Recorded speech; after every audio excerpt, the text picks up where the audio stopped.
Hello student, आज हम पढ़ेंगे अध्याय 5 अनुपात एवं समानुपात। प्रश्नावली 2। प्रश्नावली 1 हम पढ़ चुके हैं अनुपात समानुपात का, और आज हम पढ़ेंगे प्रश्नावली 2 का पहला प्रश्न। किसी क्रिकेट मैच में 3 खिलाड़ियों ए, बी तथा सी ने ए, बी तथा सी के रनों का अनुपात ए अनुपात बी बराबर 1:2 बराबर बी अनुपात सी बराबर 1:2 के अनुपात में है। यदि तीनों खिलाड़ियों के रनों की कुल संख्या 364 हो तो प्रत्येक खिलाड़ी के रनों की संख्या ज्ञात कीजिए। 3 खिलाड़ी है, तीनों ने रन बनाया है 1 और 2 के अनुपात में। यहाँ लिखेंगे 3 खिलाड़ी ए, बी तथा सी है। तीनों के रनों की संख्या का अनुपात तीनों के रनों की संख्या का अनुपात तीनों की रनों की संख्या का अनुपात ए अनुपात बी बराबर 1:2। ए और बी में रन जो का अनुपात है 1:2 है, तथा बी अनुपात सी बराबर 1:2। ए और बी में रनों का अनुपात है 1 और 2, बी और सी में रनों का अनुपात है 1 और 2। तो हमको तीनों की रनों की संख्या ज्ञात करना है, तो हमें तीनों का सम्मिलित अनुपात निकालना होगा। यहाँ तीनों का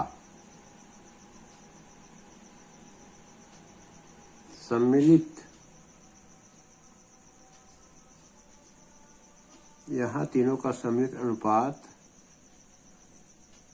निकालना होगा। तीनों का अनुपात एक साथ निकालेंगे, तो तीनों का एक साथ सम्मिलित अनुपात निकालने के लिए हम यहाँ लिखेंगे ए बटे बी बराबर 1/2 दिया हुआ है। बी बटे सी लिखेंगे, बी बटे सी में दिया है 1/2। यहाँ देखेंगे ए में 1 है, बी में 2 है। यहाँ लिखेंगे बी में 1 है, सी में 2 है। यहाँ बी में 2 है तो यहाँ बी में 2 होना चाहिए।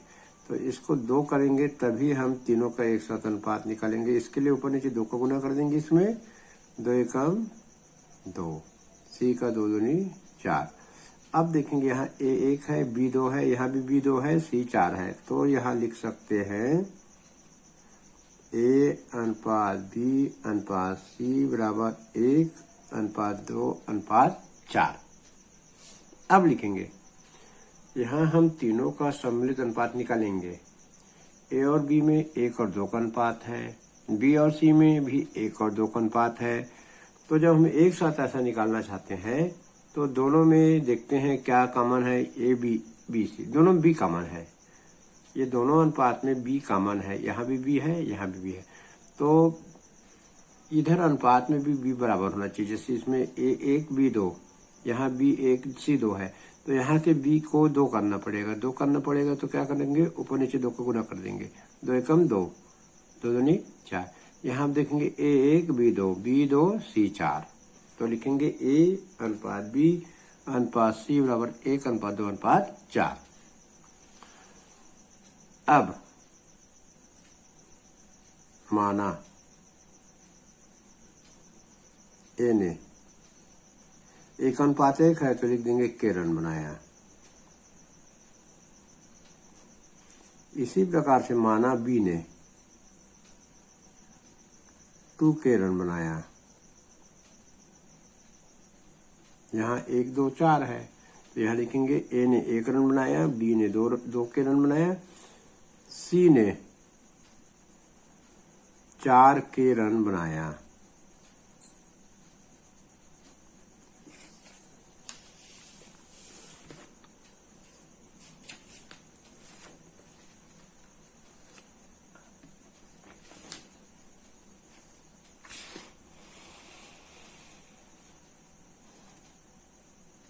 ए ने 1 के रन बनाया, बी ने 2 के, सी ने 4 के।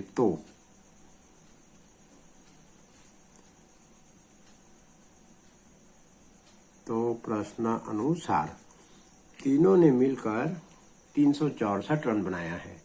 तो यहाँ लिखेंगे प्रश्नानुसार के धन 2 के धन 4 के बराबर 364।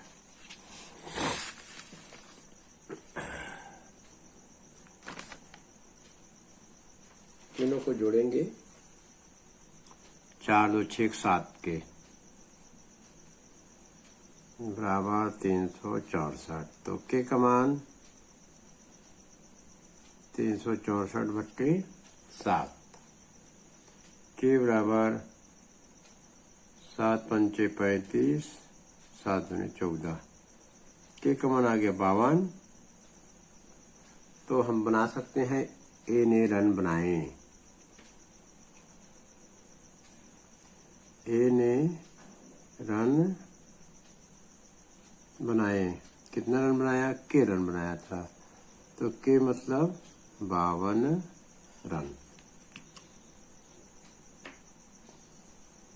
इसी प्रकार से हम लिख सकते बी ने रन बनाए,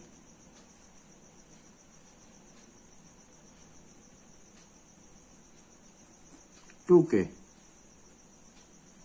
बराबर 2 गुणित 52, 2 दूनी 4, 2 पंचे 10, 104 रन।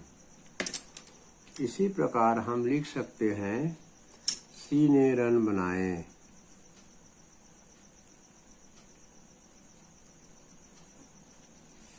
सी ने रन बनाए 4 के, 4 गुणित 52, 4 दूनी 8, 4 पंचे 20, 208 रन। तो इस प्रकार हमने देखा ए ने रन बनाया 52, बी ने बनाया 104 और सी ने बनाया 208। तीनों को जोड़ेंगे तो 364 आएगा। तो ये हमारा हल हो गया। आगे देखेंगे सवाल। अब दूसरा सवाल बनाते हैं। प्रश्न क्रमांक 5।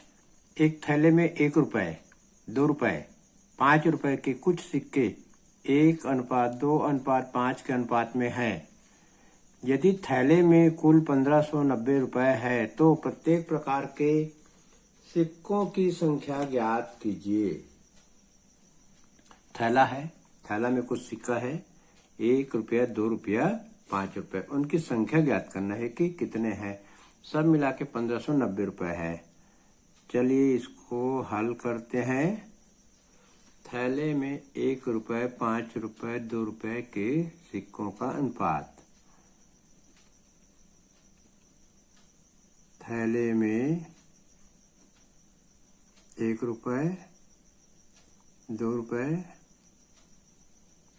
5 रुपए के, थैले में 1 रुपए, 2 रुपए, 5 रुपए के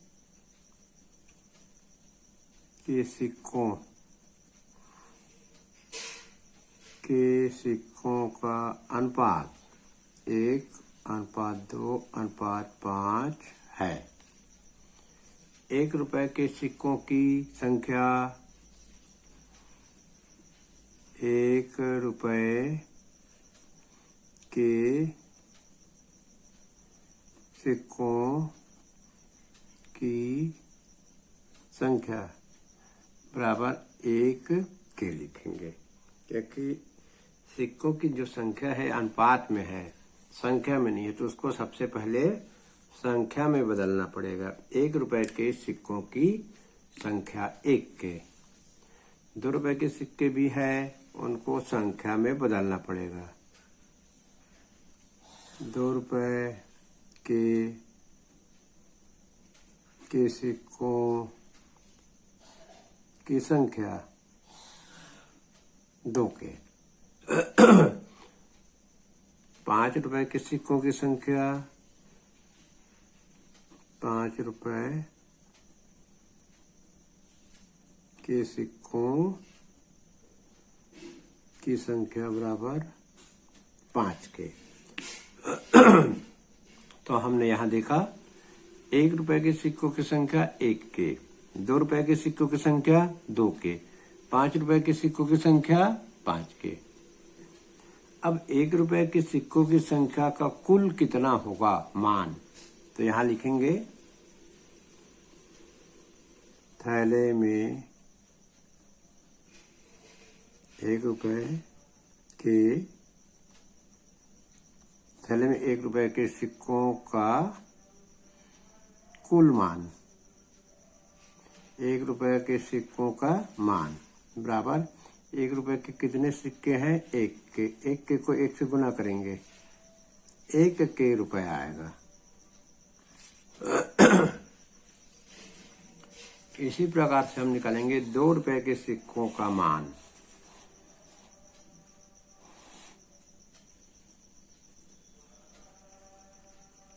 ₹2 के सिक्कों का मान कितना है, 2 के संख्या में है, कितना रुपया, ₹2, तो 2 दूनी 4 के रुपए। ₹2 के सिक्कों का कुल मान 4 के रुपए। ₹1 के सिक्कों का कुल मान 1 के रुपए निकला है। इसी प्रकार हम निकालेंगे ₹5 के सिक्कों का कुल मान। ₹5 के सिक्कों का मान, ₹5 के सिक्के कितने हैं, 5 के, 5 से गुना कर दो 25 के। अब प्रश्नानुसार सभी सिक्कों का मूल्य कितना है, प्रश्न अनुसार थैले में कुल सिक्के तो 1 के, 4 के और 25 के। ₹1 के सिक्कों का मान, ₹2 के सिक्कों का मान, अब 5 के सिक्कों का मान बराबर 1590। इनको जोड़ेंगे और इधर भाग देंगे, 25, 4, 29, 30 के। 30 के बराबर 1590 आ गया। तो के का मान कितना आएगा, के का मान आएगा 1590/30। काटेंगे, चलिए काटते हैं। 1 0 1 0 काट दिए, 3 एकम 3, 3 पंचे 15, 3 तिया 9, के का मान आ गया 53। अब हम निकालेंगे कि ₹1 के सिक्कों का मान, क्योंकि के है उसमें ₹1 के सिक्कों के मान को के रूप में निकला था, 1 के निकला था। ₹1 के सिक्कों का मान कितना निकला था, 1 के। तो यहाँ के का मान रख देंगे, 1 गुणित 53 बराबर ₹53 जो है थैले में 1 के सिक्के हैं। इसी प्रकार से हम निकालेंगे ₹2 के सिक्कों का मान। ₹2 के सिक्कों का मान, ₹2 के सिक्कों का मान आया था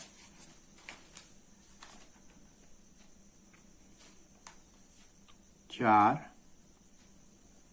के, 4 गुणित 53, 4 तिया 12, 4 पंचे 20, 20 21, ₹212। ₹5 के सिक्कों का मान,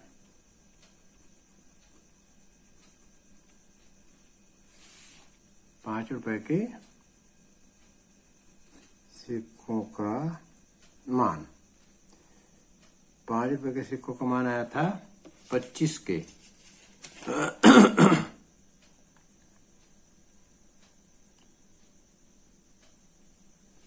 ₹5 के सिक्कों का कुल मान 25 गुणित 53, तो ये आ गया 25 तिया 75, 25 पंचे 25 और 7 1 1325। ये तो हो गया ₹1 के सिक्कों का मान, ₹2 के सिक्कों का मान, ₹5 के सिक्कों का मान। अब हम निकालेंगे ₹1 के सिक्कों की कुल संख्या, ₹2 के सिक्कों की कुल संख्या और ₹3 के सिक्कों की कुल संख्या देखेंगे। 1 रुपए के सिक्कों की कुल संख्या, 1 रुपए के सिक्कों की कुल संख्या 1 के निकला था, तो 1 गुणित 52, 1 गुणित 53, तो ये हो गया 53 सिक्का 1 रुपए का होगा। 2 रुपए के सिक्कों की संख्या 2 के निकला था, तो 2 गुणित 53, 2 तिया 6, 2 पंचे 10, 106 सिक्के, 1 रुपए के 53 सिक्के, 2 रुपए के 106 सिक्के। इसी प्रकार से हमको निकालना है 5 रुपए के कुल सिक्के। 5 रुपए के सिक्कों की संख्या बराबर 5 के, 5 गुणित 53, 5 तिया 15, 5 पंच 25, 26, 265, 265 सिक्के 5 रुपए के होंगे। 1 रुपए के 53 सिक्के, 2 रुपए के 106 सिक्के और 5 रुपए के 265। जो भी मान पूछेगा, यदि सिक्कों का कुल मान पूछेगा तो ये लाल पेन से उत्तर है, और यदि सिक्कों की संख्या पूछेगा तो ये नीला पेन से उत्तर है। दोनों पूछ सकता है, हमको दोनों निकालना आना चाहिए। सिक्कों की कुल संख्या भी निकालना चाहिए और सिक्कों का कुल मान भी निकालना आना चाहिए। हालांकि प्रश्न में, अभी फिलहाल इस प्रश्न में 1 रुपए के सिक्कों की कुल संख्या, 2 रुपए के सिक्कों की कुल संख्या और 5 रुपए के सिक्कों की कुल संख्या पूछा गया है।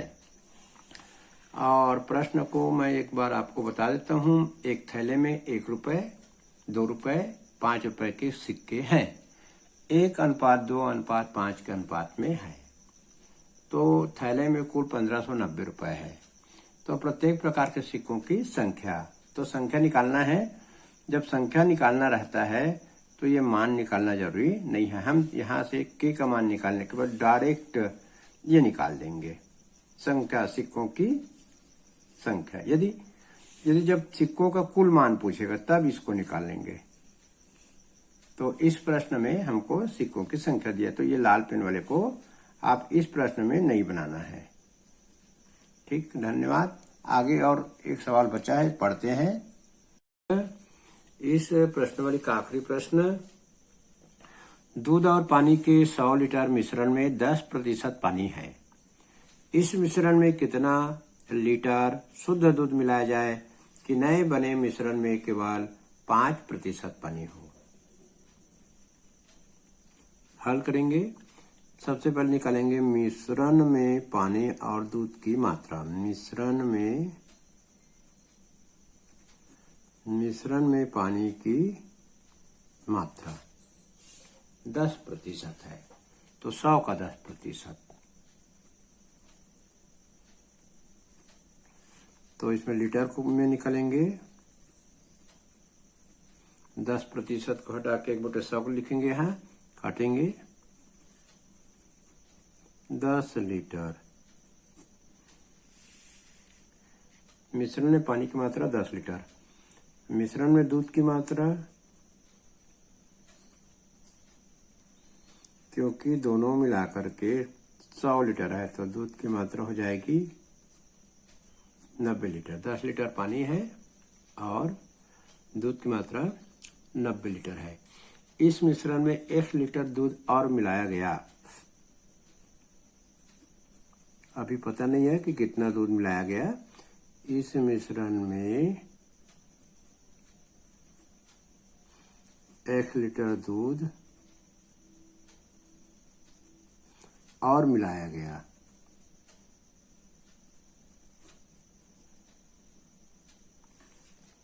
इस मिश्रण में x लीटर दूध और मिलाया गया।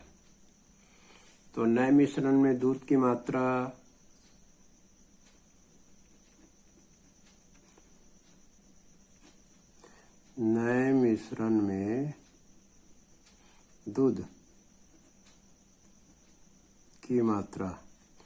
90 x लीटर।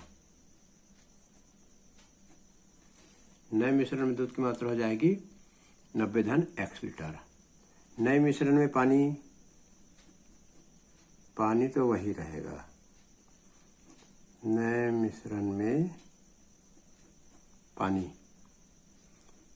तो 10 ही लीटर रहेगा, क्योंकि पानी की मात्रा को हम यहाँ पर नहीं बढ़ा रहे हैं।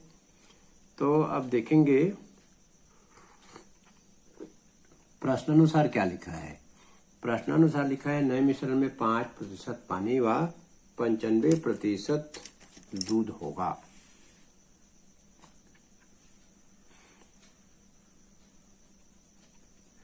नए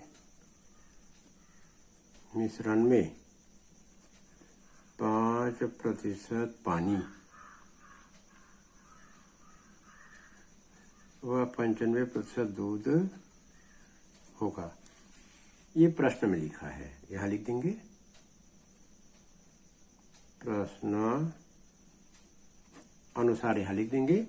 प्रश्न अनुसार नए मिश्रण में 5% पानी व 95% दूध होगा।